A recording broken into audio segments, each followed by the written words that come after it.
All right. Hello, everybody. Welcome to the Deerstone Podcast. We're back at it.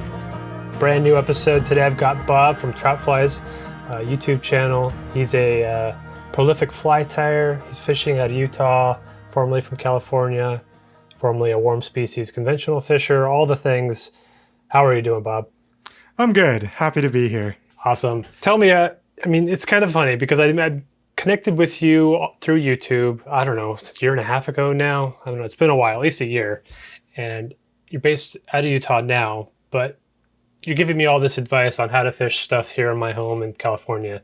How did you get to Utah from California? What's your comic book arc? Well, I grew up in the Bay Area and then went to college in San Diego and then went to grad school in Davis. It's kind of all over California before that. Because you've even done some Southern California stuff too, right? Yeah, a lot of bass fishing in Southern California.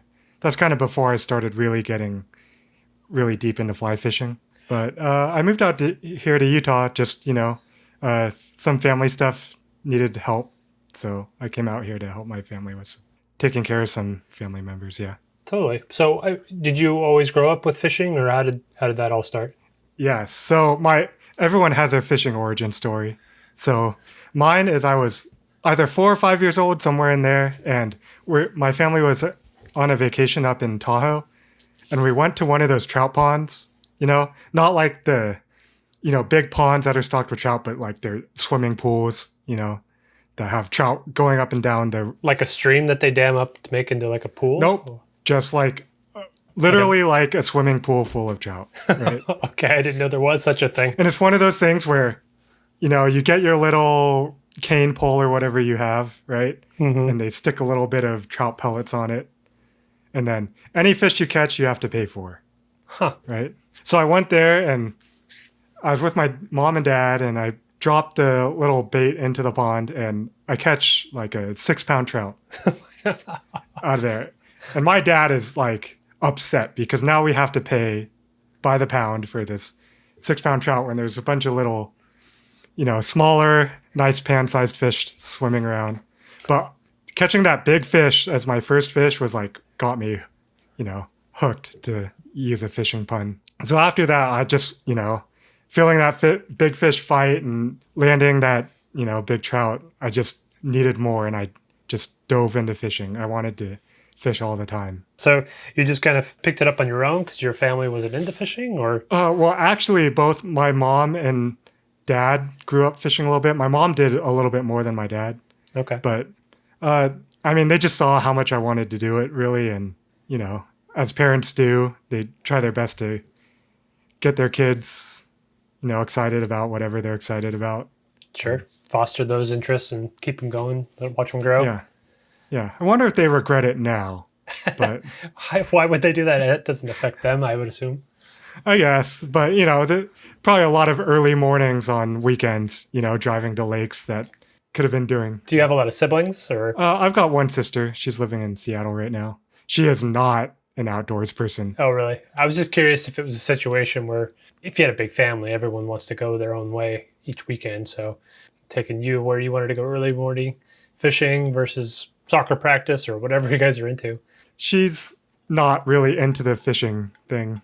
There was one incident when we were vacationing in British Columbia, and I had my old little starter fly rod, and we were at some lake, and I was like, one of those times when you're not aware when someone's standing behind you, and I got her right in the hand. Oh, geez. She is like, never again am I going out fishing. Just that's like, you always see those like cringy TikToks or whatever, social media pictures of somebody catching a big hook somewhere. I've never had that happen to me, actually, other than a barbless hook. I can't imagine. Yeah, I've never put a hook into myself either. That wasn't like just a little prick. Not past the barb. Yeah. You mentioned having a little starter fly rod. So you started fly and conventional kind of at the same time, or how did that go? No, I started conventional early. Like, it's a normal, let's go fish redworms under a bobber for bluegill, or go fish a Carolina rig with power bait. The first fly rod I got, we actually have a lot of family here in Utah. So we would vacation out here to Utah every spring break and winter break. And one of the more well-known fishing stores out here. It's called Fish Tech. And I actually bought my first fly rod in Utah from that store as a Christmas present. Nice. Yeah. So that must have been when I was 10 years old. Okay, so it's still pretty young. I had this picture because I mean you've done bass tournaments and all the warm water species type stuff for a long time, right? Yeah. So I had this pictured where it was like a later onset thing, where maybe you got burnt out on that scene and try something new, or just kind of both developed independently. No, I mean, I bought that fly rod, but it's one of those things where I didn't use it that much. Like, if we were going on a destination vacation somewhere or something that had good fly fishing, I'd bring it. And I didn't really know what I was doing. You know, one of those sticky pinch-on indicators with a nymph underneath, like a hare's ear or something. And I'd be happy to catch a fish or two wherever I went. Right. Well, fast forward then, now you're in college. And are you primarily fly fishing at this point, or? No, so I went to undergrad at UCSD. And anyone that knows the San Diego area, it is just bass fishing university. It's clear lakes, big fish, smart fish that get a lot of pressure. So bass fishing was my focus then. And it's been my focus most of my life. But learning to fish those highly pressured lakes and do well on them is what really got me excited about bass fishing. It was always a balance of going to class and then trying to sneak fishing time in down there. Right on. Well, I mean, when college is stressful things, having that outlet, a place to go and decompress is really valuable.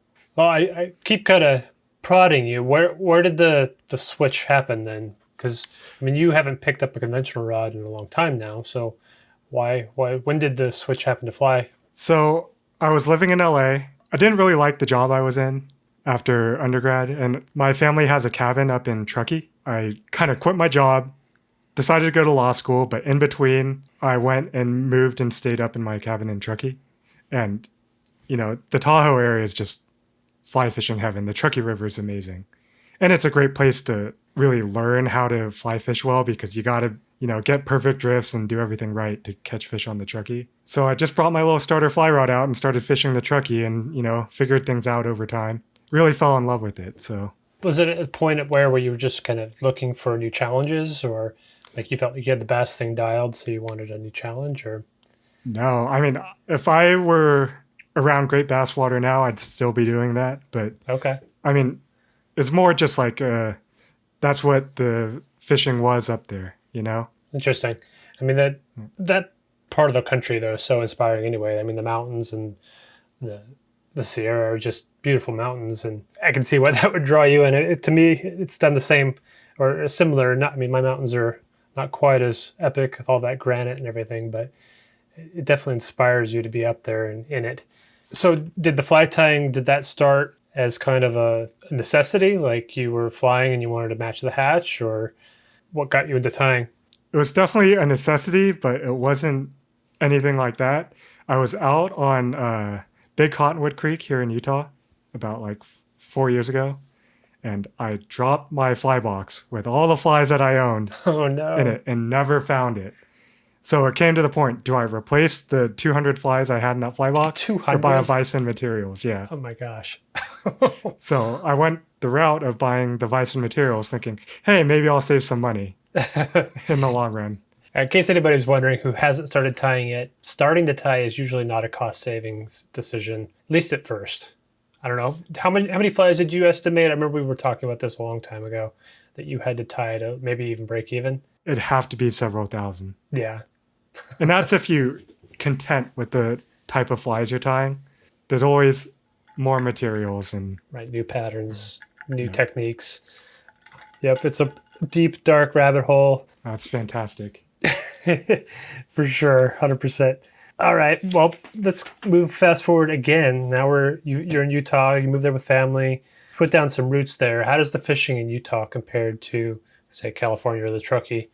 You know, it's not all that different, I don't think. Okay. It's both Utah and California have a lot of different types of water, you know. They all have tailwaters, freestones, you know, small creeks. So you can kind of go out and do any type of fly fishing you want in both. I'd say Utah's maybe a little bit busier because there's more outdoors people here. You think it's your proximity to Salt Lake? Yeah, probably. And just, I think there's a lot more area to kind of spread out in California. But we happen to have like a lot of great fisheries an hour away from, major metropolitan areas. So Interesting. I mean, I know a lot of people will complain here about the streams being overcrowded. And I mean, I experienced that a little bit on, say, like Pewter Creek, or even on the one time I visited the Truckee last year.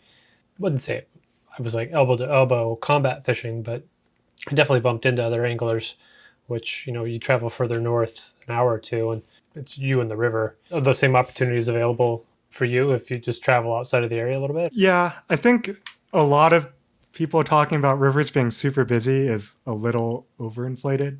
How so? You just need to kind of put a little bit of effort into finding some of those different waters.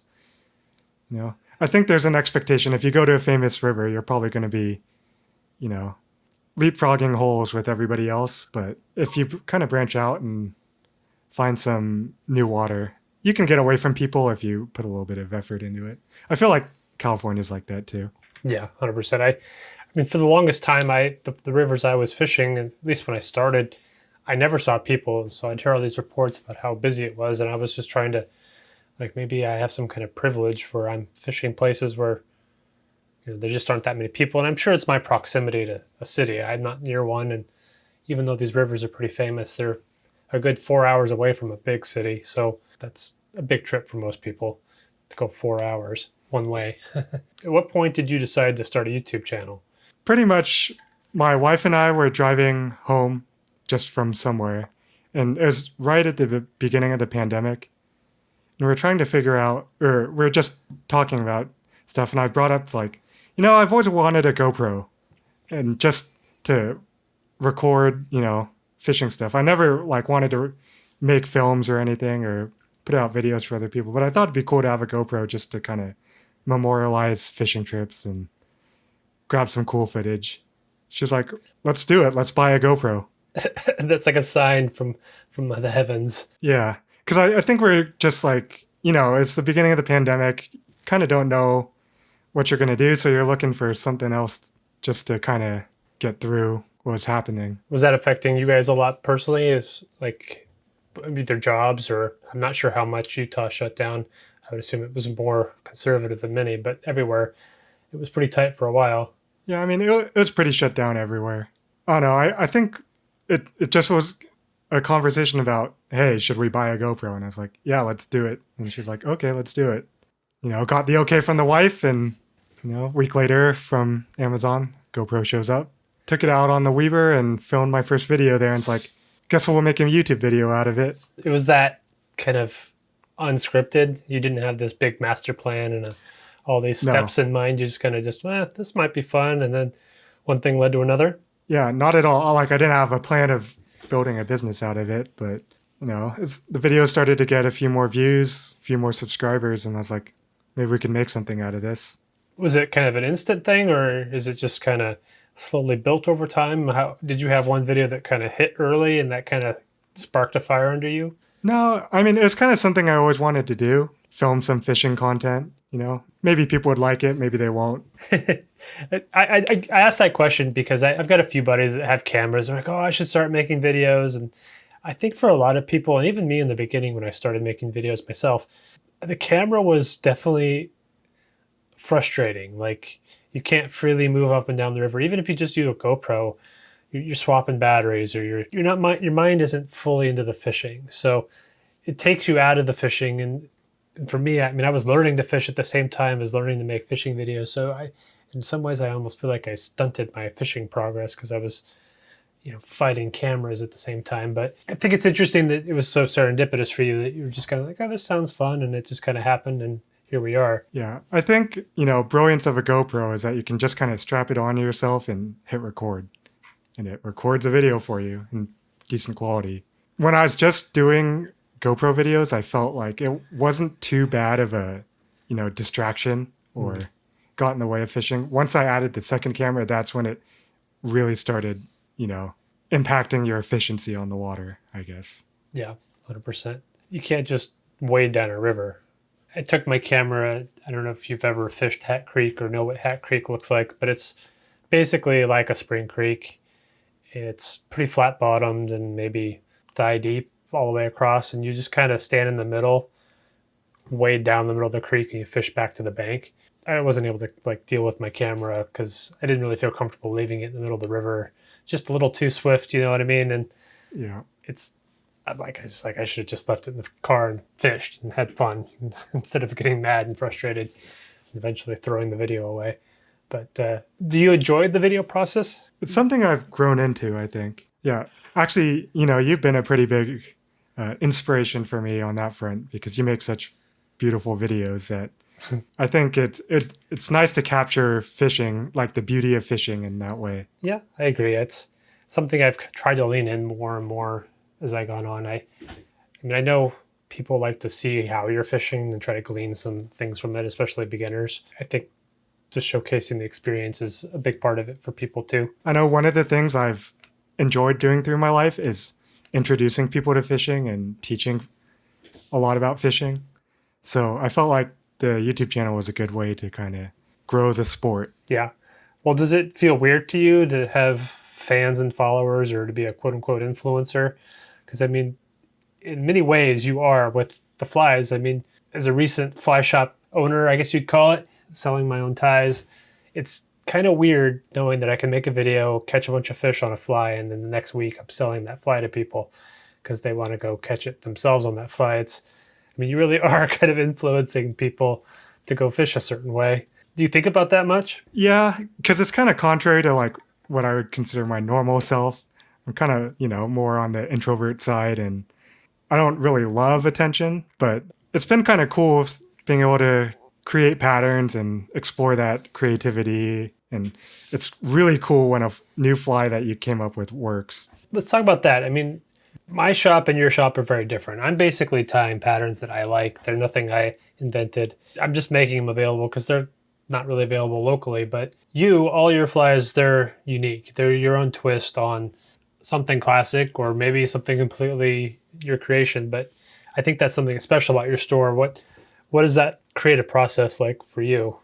All my fly tying is kind of looking for a solution to a problem, whether it's an actual or perceived. I always feel like I'm trying to build a better fly. In what way? Like better materials or just a more effective or all the things? It's kind of a combination of a lot of, trout see the same flies over and over and over again. And I feel like you do increase your catch rates a little bit if you show them something new or different. And I think that's especially been the case with my Bunny Royale fly. Yeah, tell us a story with that one. Okay, so that fly was spawned out of a YouTube video where on holidays, I tend to tie up a bunch of holiday themed flies and, try and go and catch fish on each of them. It's kind of a fun idea for a YouTube video.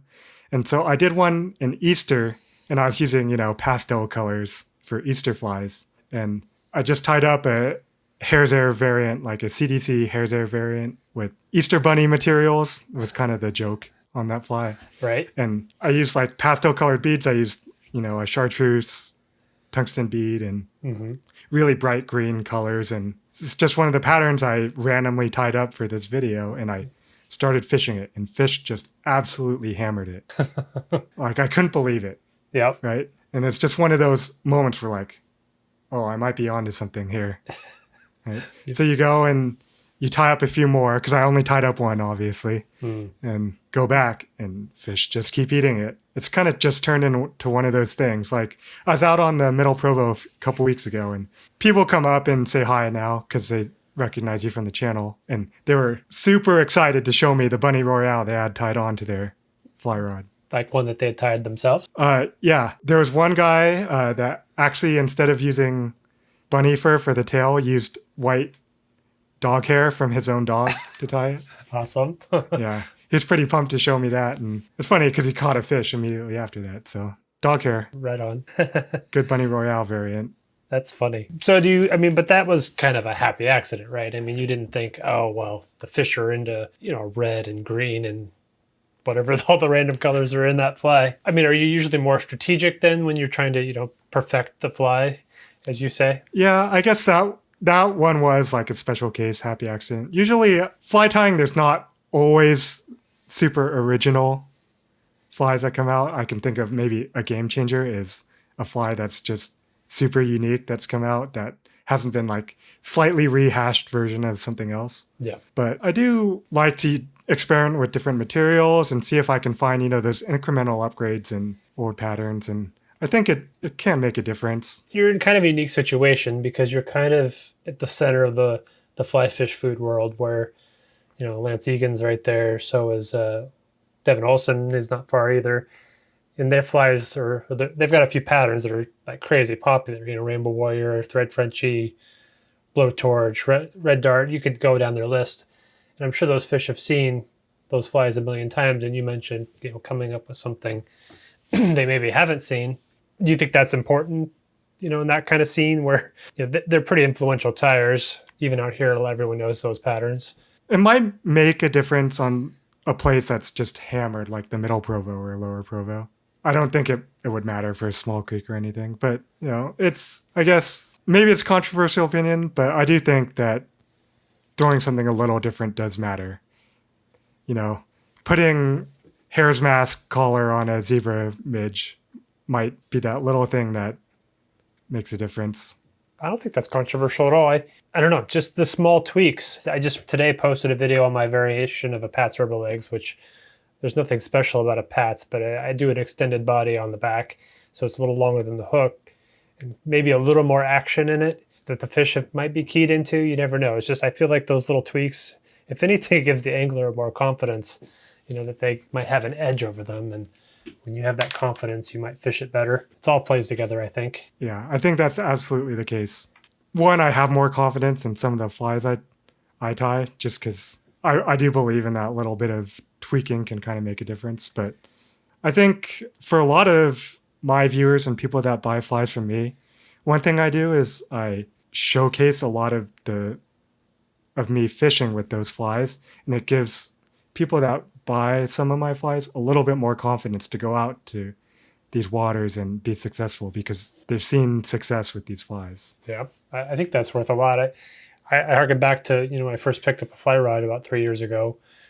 I'm kind of the opposite story from you. I started fishing as an adult just before the pandemic. I'm not a pandemic fly fisherman, I will say, but I think I got it for the Christmas in 2019. Anyway, I digress. I kind of seen a lot of videos and watched people and see how to fish them, and I felt like I was doing it right, but until you get one to eat it and you get it to the net, you just don't know for sure if you're doing it right. And like you said, that value of seeing you do it and catch them and knowing that they're going to eat it, I don't know, that something psychologically it's motivating to people that they would trust that it will work for them too. Yeah, absolutely. Are you like constantly crafting or looking for new stuff and then adding to the store? Or how do people find your store? It's at troutfliesutah.com, is that correct? Yep, troutfliesutah.com. I've got tying tutorials for pretty much everything in my store as well on my YouTube channel. If you're a tyer yourself, I encourage you to tie my flies yourself and don't have to buy them. But if you're not a tyer and want to fish the flies I fish, you could always check out the shop. That's awesome. And how many flies do you have now in the shop? Do you know? I have no idea. I keep adding them, and every new pattern just kind of goes in. Lately, it's been a lot of just keeping up with inventory and stuff, and I haven't been able to do as much creative tying as I would like. Well, you've got a new baby and all that entails. That's a time sink for sure. So I feel you. In terms of like keeping your inventory full, is that just because your sales are growing with time? I mean, you've been doing this how long now? So I started selling stuff in the shop in the beginning of 2021. So I guess It's been, we're coming up on a year and a half now. And, sales are constantly growing. I'm starting to think about maybe finding new ways to supplement my inventory. Like getting a small army of tyers to fill your shop for you? Yeah, I don't know. That's something probably down the road. I can still keep stuff in stock in the store for now. With the baby, hopefully he'll get a little easier and I could have a little more time to tie. Or get him on the vise early. I mean, we've talked about this, I think. Yeah. Free labor in 3 years. Yeah, that's 4 years, legal, 5 I years. think. I mean, You're a trained attorney. You should know if that's legal or not. That's funny. I've actually had conversations with my wife about the same thing. I mean, I could definitely keep on top of it at this point. I'm not tying full time by any means, but you always wonder like what's going to happen if you get that one video that goes viral and you get a million orders or whatever. That's intimidating to some degree. I don't know how you feel. Yeah. I mean, there's definitely a lot of pressure to keep stuff in the shop because, you want to keep the momentum going. People have been great around here. It seems like the fly patterns have been pretty popular. So the support's been great. It's been unbelievable, really. Yeah, it's a good feeling. I've been doing it 2 months now, and I'm starting to get reports back from people fishing them in the Sierras, or someone even caught some wild browns down in Southern California. And I'm like, what? Where are there wild browns down there?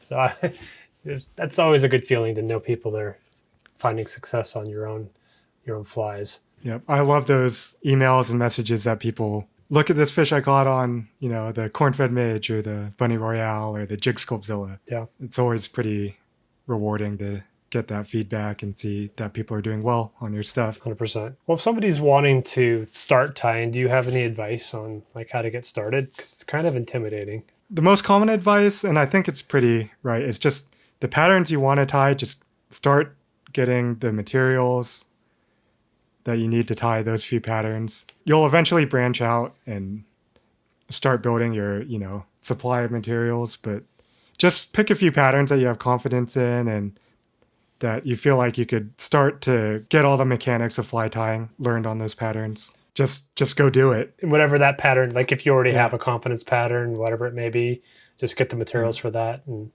figure that one out and go from there. Yeah. Fly tying is all about time on the vise. You just got to sit down, do it, practice, tie a dozen at a time. You'll learn, you tie a dozen, you want to throw out the first 3 you tied out of that dozen. Progress is that fast. You just got to sit down and, put the time in. But it's rewarding. And if you, put the effort into it, you'll get good pretty fast. I agree. I remember for me, the first adjustment was, I had watched a few fly tying videos.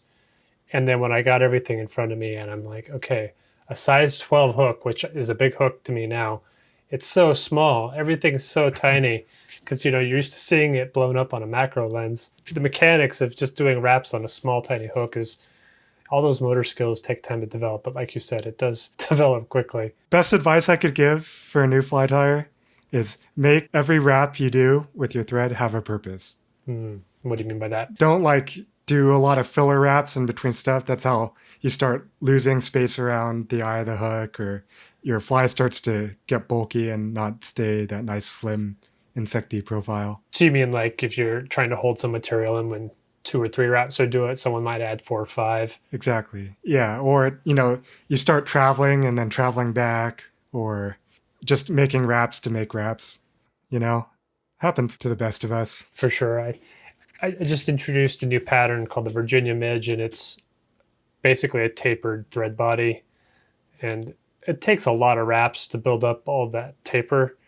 And it's actually more work than I thought it was going to be. I'm actually considering a heavier thread so it'll bulk up faster. But just seeing that transition to make it smooth is a fun challenge. But it's like you said, every wrap matters, though. You got to put it exactly where it needs to go to make that tapered body. You're right. It's very rewarding. Another thing I think is cool about fly tying that I think people don't necessarily think about is it eliminates the scarcity. Like when I was buying my flies, I was thinking they're $2 to $3 a piece, and I didn't want to lose them. So I was casting much more conservatively, or I wouldn't want to drift it close to structure. I didn't want to lose $3. When I knew I could just go back home and tie up more, just for some reason that's upgraded my time on the water too. Would you say that was a similar experience? Yeah, I 100% agree with that. People that, I guess, tie their own flies and aren't worried about trying to make that perfect drift through that, log jam or whatever, catch more fish.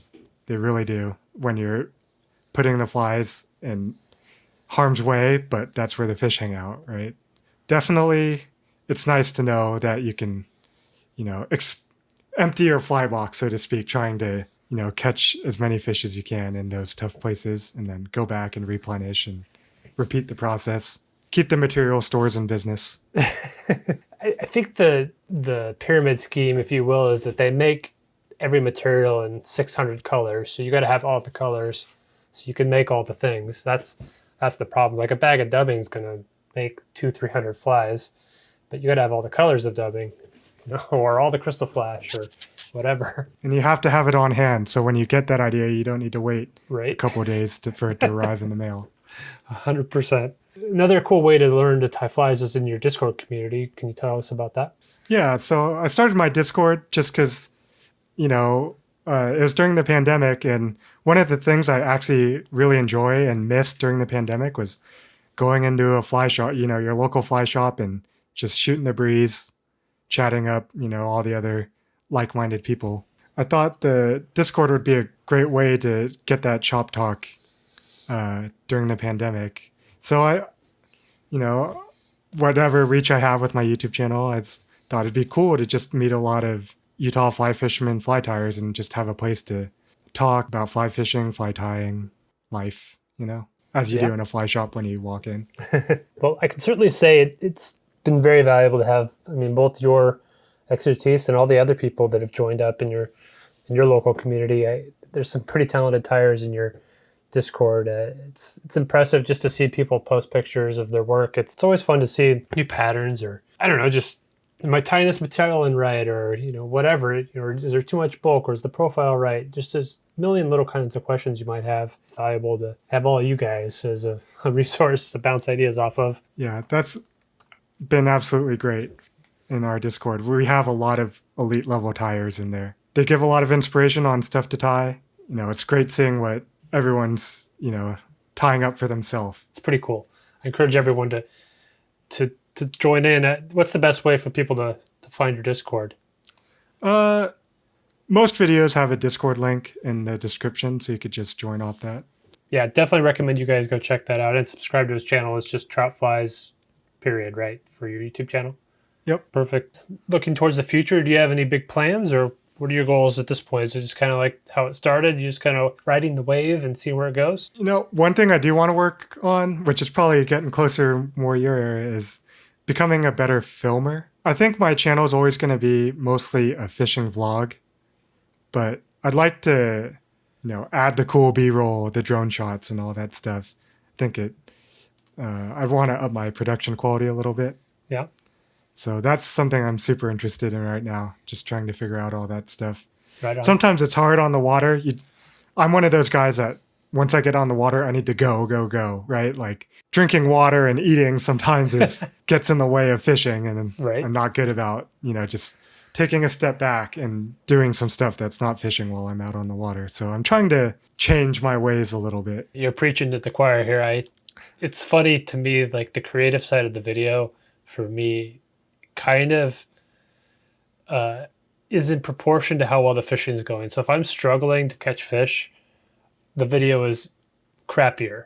Like I'm not filming B-roll. I'm not trying to get interesting angles. I'm just grunting through it. Where if fishing is easy, or at least if I'm working hard and I'm getting fish to the net, I find I have more headspace to try to get B-roll or fly a drone, or I can totally relate to that. It's very difficult sometimes. And there's a few other creators out there that really inspire me to do the same, and I'm always trying to up my game too. There's others that I feel this, I wish I had like someone else who could run a camera for me, or all those kinds of things too. Sky's the limit. Do you have any advice for when you're out there, just taking the time to do that stuff? For me lately, the way I've been trying to be more systematic about B-roll, and usually my formula is I'll fish a hole, and when I'm going to pack up and move, that's when I'll stop and just get 3 or 4 shots of water or leaves or something pretty. And then, because I'm already kind of in that mode of moving, I'm not sure if that's the same for your rivers, if it's how far apart holes or runs can be, but sometimes here they can be a bit of a hike, or I got to climb over some boulders or something.